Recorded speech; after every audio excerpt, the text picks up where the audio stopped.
Halo, gue Zaki. Di podcast kali ini gue mau cerita tentang bagaimana pengalaman gue menggunakan motor Indonesia.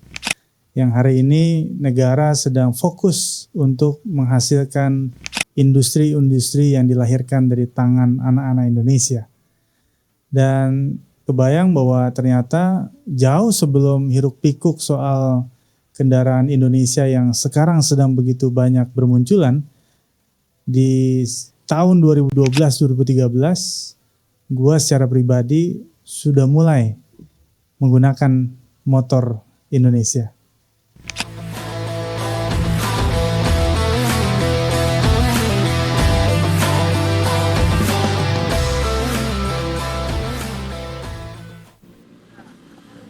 Jadi ketika gue kuliah S1, S2 tentang hukum bisnis, gue berpikir waktu itu gimana sih caranya kontribusi kita buat bisa mencintai produk negara kita sendiri, Indonesia. Jadi gue berpikir waktu itu ya paling enggak gue jadi konsumen dulu lah. Dan gue tinggal di daerah Kalasan ketika S2. Gue menemukan satu perusahaan namanya PT MAK, Mega Andalan Kalasan. Dari situlah gue cari tahu ini perusahaan apa sebenarnya.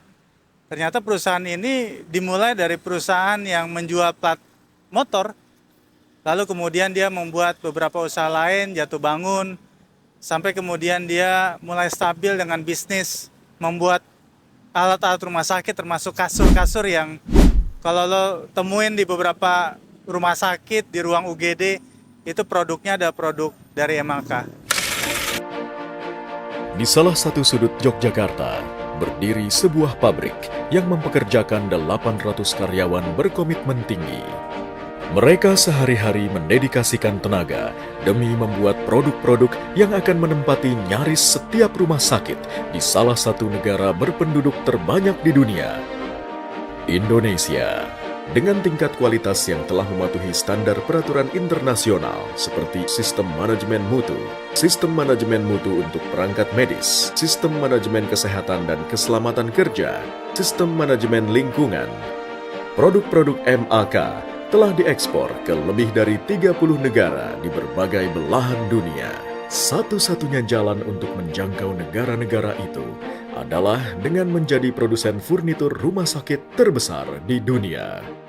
Jadi ketika MAK mulai punya bisnis alat-alat rumah sakit, termasuk kasur-kasur yang ada di rumah sakit. Jadi ketika lo datang ke rumah sakit, ke UGD, pasti lo bisa lihat beberapa produk dari MAK itu sendiri. Nah disitulah dia mulai stabil dan kemudian di tahun 2009 dia merintis motor Indonesia. Dan memang awalnya adalah kepercayaan beberapa otomotif Jepang meminta MAK membuat beberapa produk untuk mereka. Dan dia berpikir akhirnya kenapa nggak kita buat motor sendiri. Akhirnya dari situlah kemudian MAK merintis motor Indonesia. Pada kisaran 2010-an lalu, heboh motor lokal buatan Kalasan Yogyakarta yang disebut-sebut sebagai motor nasional. Merek motor tersebut adalah MAK, yang merupakan kependekan sebagai motor andalan kita. Motor ini dibuat oleh PT Mega Andalan Motor Industri atau PT MAMI di Yogyakarta. Mereka meluncurkan dua motor berjenis bebek, masing-masing berkapasitas 100 cc bernama MAK V-Pros 100 dan juga berkapasitas 125 cc bernama MAK V-Pros 125. Dilihat dari desainnya, memang terlihat seperti bebek Honda Supra X125. Namun kedua motor sama-sama nggak ada hubungannya sama sekali dengan merek Honda Sob. Kedua motor merupakan hasil rancangan mereka sendiri dengan sebanyak 30% komponen dibuat sendiri oleh perusahaannya. Sedangkan 40% komponen lainnya dibeli dari industri dalam negeri. Jumlah komponen yang dibuat di pabrik di Yogyakarta ini mencapai 30% dari seluruh komponen MAK. Komponen buatan sendiri antara lain knalpot, hingga sepeda motor alias frame, tangki bensin, body cover, dan pengecatan. Secara keseluruhan, 30% komponen MAK berasal dari pabrik sendiri.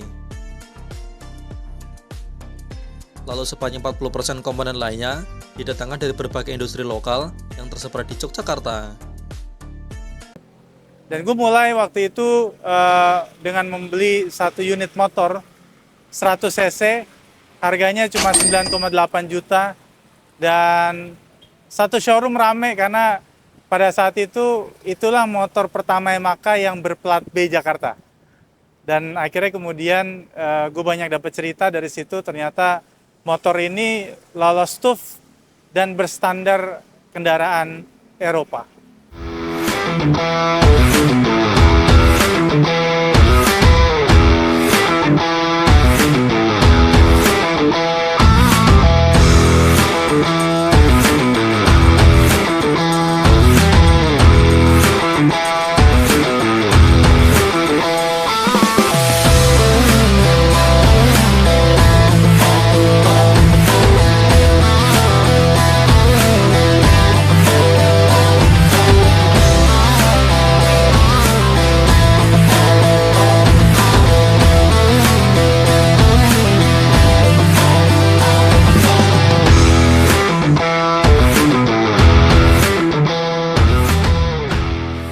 Jadi kira-kira gue udah 11 tahun pakai motor ini, dan setiap ke kampus, setiap gue ngajar ke BINUS, ke Sekolah Tinggi Hukum Militer, ke IBLAM, motor ini selalu gue pakai. Karena satu memang soal ya biar kita bisa datang lebih cepat. Dan pernah ada pertanyaan, kira-kira lu malu nggak sih lu ngajar di kampus PTS nomor 1 di Indonesia, BINUS, yang lu tahu sendiri profil mahasiswa lu tuh yang mobilnya keren-keren, tiba-tiba dosennya cuma pakai motor Yamaha, motor Indonesia yang kadang-kadang dicurigai kalau datang ke bengkel, ini motor Cina apa motor Thailand, kira-kira begitu. Jadi buat gua, orang dinilai bukan dari kendaraan apa yang dia gunakan. Ada yang nanya juga, kira-kira Zak, sampai kapan kira-kira lu mau pakai motor ini? Sementara karyawan-karyawan lu mungkin motornya jauh lebih bagus daripada lu. Ya gue berpikir ya mudah-mudahan saja dia bisa menemani gue perjalanan sampai dengan gue merasa sepanjang usia gue ini bisa menemani gue dan punya cerita yang begitu banyak, cerita yang begitu indah tentang perjalanan ini. Ada yang bilang jangan-jangan lu berhenti nanti ketika lu udah jadi profesor. Ya siapa tahu kalau kemudian ternyata ada motor Indonesia yang baru dan dia memang sudah harus dipensiunkan, karena ini waktu yang sangat panjang, 11 tahun, mungkin 12 tahun, mungkin 13 tahun. Jadi setiap orang ada masanya, setiap motor juga ada masanya. Tapi yang pasti, walaupun mungkin kadang-kadang dia suka merengek, harus datang ke bengkel, tapi buat gua masih pengen terus bersama-sama. Dan agak sulit orang menggoda gua untuk bisa berpindah ke merek selain Indonesia. Dan di tahun 2009 saja, itu ekonomi Jepang ditopang oleh 60%-nya penjualan sepeda motor di Indonesia. Jadi sebegitu kuatnya Jepang, ternyata dia berasal dari bagaimana bertransaksi di Indonesia. Apalagi kalau kita lihat brand-brand di Jepang itu hampir 99% merek Honda itu sudah sangat melekat di benak masyarakat Indonesia. Jadi bagaimana kemudian kita melihat kemacetan yang menumpuk, polusi udara yang diproduksi, itu semua ternyata uangnya terbang ke negara yang bukan negara kita. Oleh karena itu kita melihat hari ini misalnya dengan kebijakan pemerintah untuk para pejabat di level teratas menggunakan mobil maung Bandung Limosin, ini adalah sebuah gebrakan yang menarik. Ditambah lagi misalnya kendaraan sepeda motor listrik itu sudah mulai muncul brand-brand Indonesia. Kita juga tahu bahwa saat ini kita berupaya untuk mengembangkan produk-produk dalam negeri. Kita tahu juga kalau Samsung dulu misalnya, itu produk yang ternyata tidak diminati oleh warga Korea Selatan. Tapi pemerintahnya membuat kebijakan yang memaksa warga negaranya untuk menggunakan produk Samsung. Padahal pada saat itu produknya buruk, tidak bagus. Tetapi dengan cara itulah akhirnya Samsung muncul menjadi aktor teknologi yang luar biasa di dunia, bersaing dengan negara-negara besar seperti Amerika Serikat. Padahal dia dimulai dari sebuah pasar tradisional yang becek, tetapi dia mampu melahirkan sebuah produk yang sangat disegani di dunia. Apa salahnya kemudian Indonesia bisa memulai dengan cara mencintai produk kita sendiri.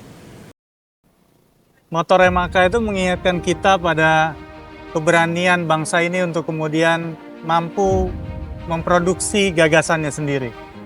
Sudah saatnya Indonesia bisa bersaing dengan bangsa-bangsa lain. Sudah saatnya juga kita berani untuk memakai produk kita sendiri. Karena kalau bukan kita sendiri, siapa lagi? Dan jangan pernah kita mengutuk dan membenci produk bangsa kita sendiri. Karena dengan cara itulah maka kita bisa menghidupi orang-orang di setiap rumah tangga. Orang-orang yang punya harapan terhadap keagungan dan kemegahan dari bangsa ini ke depan.